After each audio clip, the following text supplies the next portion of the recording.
讲到伫咧台东种落成的面积，今年有种50多公顷。不过最近采收时阵，农民发现讲，今年种的落成伫咧开花期受到风台风雨影响，这产量是减真济。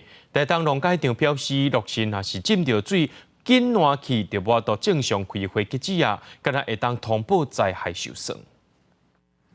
互人叫做食物界红宝石的落成，台东县南汇地区是上大的产地。农民主要是采收花界的花果做米盐，或者是拍果酱，做保健食品，或者是食材。这边看起来开甲正水的落成，其实农民已经做掉2-3成，因为9月到10月2粒风台来时阵，受损真严重。大面积的整个山都已经已经放弃了。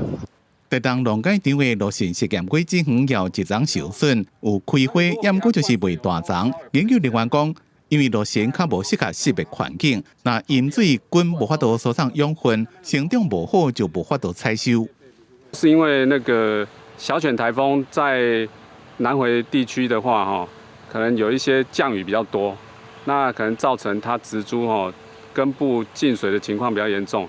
那导致植株受损。台东农改场讲，落成若是受到风台侵蚀浸的水了，将赶紧撤掉，并且通报乡镇市公所进行灾损调查。农民是讲，落成种植的面积是一年比一年较减少，这边防灾产量也会减少。台东县政府讲，伫即马达林乡已经通报受损的面积3.7公顷，其他伫太马地、金峰甲地武乡也搁伫咧清查，会依照天然灾害救助标准补助农民的损失。